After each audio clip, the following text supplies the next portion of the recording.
ഇന്ന് ഞാനിവിടെ ഉണ്ടാക്കാൻ പോകുന്നത് സാമ്പാർ വടയാണ്.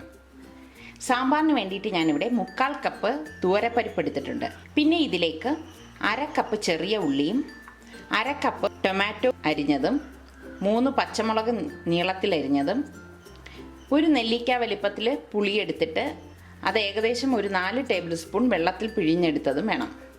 ഇനി ഇതെങ്ങനെയാണ് ഉണ്ടാക്കുന്നതെന്ന് നോക്കാം. കുക്കർ അടുപ്പത്ത് വെച്ചിട്ട് നല്ലതുപോലെ വാഷ് ചെയ്ത സാമ്പാർ പരിപ്പ് ഇതിലേക്ക് ഇട്ട് കൊടുക്കാം. ഇതിലേക്ക് ഏകദേശം 2 കപ്പ് വെള്ളം ഒഴിച്ച് ഇത് 2 വിസിൽ വരെ വേവിച്ചെടുക്കാം.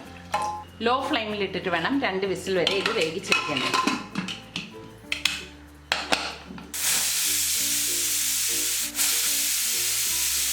ഇതിവിടെ 2 വിസിൽ വരെ ആയിട്ടുണ്ട്. ഇനി ഇത് ഗ്യാസ് ഓഫ് ചെയ്തിട്ട് തണുത്ത ശേഷം ഓപ്പൺ ചെയ്യാം. പരിപ്പ് ഇവിടെ പാകത്തിന് വെന്ത് വന്നിട്ടുണ്ട്.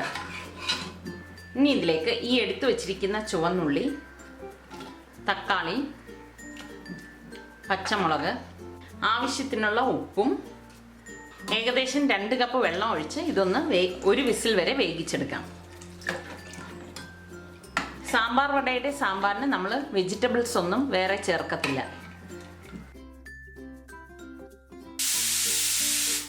ഇതിവിടെ 1 വിസിൽ ആയിട്ടുണ്ട്. ഇനി ഇത് ഗ്യാസ് ഓഫ് ചെയ്ത് തണുത്ത ശേഷം ഇത് ഓപ്പൺ ചെയ്യാം. മറ്റൊരു പാൻ അടുപ്പത്ത് വെച്ച് ചൂടാകുമ്പോഴേക്ക് അതിലേക്ക് 1 ടേബിൾ സ്പൂൺ നെയ്യ് ഒഴിച്ചു കൊടുക്കാം. നെയ്യുടെ ഒപ്പം തന്നെ 1 ടേബിൾ സ്പൂൺ നല്ലെണ്ണ കൂടി ഇതിലേക്ക് ഒഴിച്ചു കൊടുക്കാം. ഈ നെയ്യും നല്ലെണ്ണയും കിടന്ന് ചൂടാകുമ്പോഴേക്ക് 1 ടീസ്പൂൺ കടുകിട്ട് പൊട്ടിക്കാം. കടുക് ഇവിടെ പൊട്ടി വരുമ്പോഴേക്ക് ഞാനിവിടെ കുറച്ച് കറിവേപ്പിലയും 3 വറ്റൽമുളക് ചെറുതായിട്ട് കട്ട് ചെയ്തതും എടുത്തിട്ടുണ്ട്. ഇതിലേക്ക് ഈ വറ്റൽമുളകും കറിവേപ്പിലയും കൂടി ചേർത്ത് കൊടുക്കാം. അതൊന്ന് ചൂടായി വരുമ്പോഴേക്ക് ഞാനിവിടെ 1.5 table spoon Kashmiri red chilli പൗഡറും 1.5 ടേബിൾ സ്പൂൺ മല്ലിപ്പൊടിയും 1 ടീസ്പൂൺ മഞ്ഞൾപ്പൊടിയും 1 ടീസ്പൂൺ കായപ്പൊടിയും 1/2 ടീസ്പൂൺ ഉലുവാപ്പൊടിയും എടുത്തിട്ടുണ്ട്. ഈ പൊടികൾ ഇതിലേക്ക് ചേർത്തിട്ട് വഴറ്റി കൊടുക്കാം. ഫ്ലെയിം കുറച്ചിട്ടിട്ട് വേണം ഇത് വഴറ്റേണ്ടത്.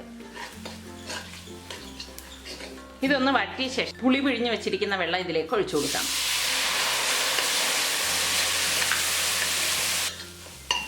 ഇനി ഇതിലേക്ക് കുക്കറിൽ വേവിച്ച് വെച്ചിരിക്കുന്ന വെജിറ്റബിൾസ് ഒഴിച്ച് ഇളക്കി കൊടുക്കാം.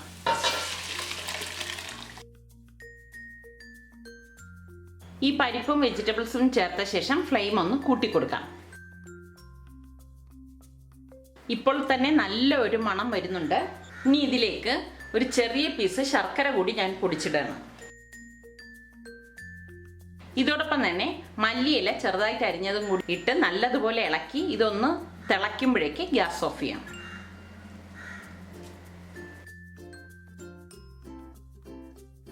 ഇതിവിടെ തിളച്ച് വന്നിട്ടുണ്ട്. ഇനി ഗ്യാസ് ഓഫ് ചെയ്ത ശേഷം ഈ പാത്രം മൂടി ഇത് മാറ്റി വെക്കാം. വട ഉണ്ടാക്കുന്ന വീഡിയോ ഞാൻ ഇതിനു മുമ്പ് അപ്ലോഡ് ചെയ്തിട്ടുണ്ട്. അതിൻ്റെ ലിങ്ക് ഞാൻ ഇതിൻ്റെ താഴെ കൊടുത്തിട്ടുണ്ട്.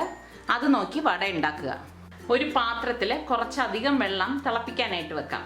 ഈ വെള്ളത്തിനൊപ്പം തന്നെ കുറച്ച് ഉപ്പും കൂടി ചേർത്ത് കൊടുക്കാം.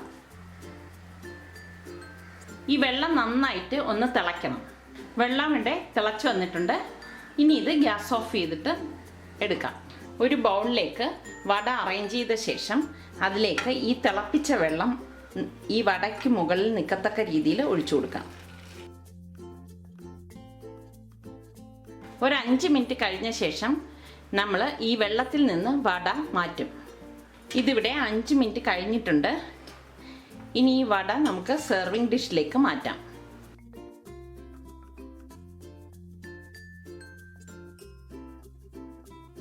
ഇനി ഇതിന് പുറത്തേക്ക് നമുക്ക് ഉണ്ടാക്കി വെച്ചിരിക്കുന്ന സാമ്പാർ ഒഴിച്ചു കൊടുക്കാം.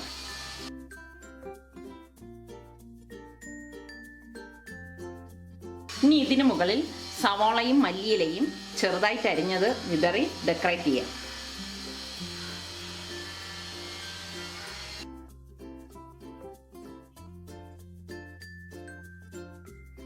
സാമ്പാർ വട ഇവിടെ തയ്യാറായി. എല്ലാവരും ഇത് ട്രൈ ചെയ്ത് നോക്കി ഇഷ്ടമാണെങ്കിൽ സബ്സ്ക്രൈബ് ചെയ്യുക.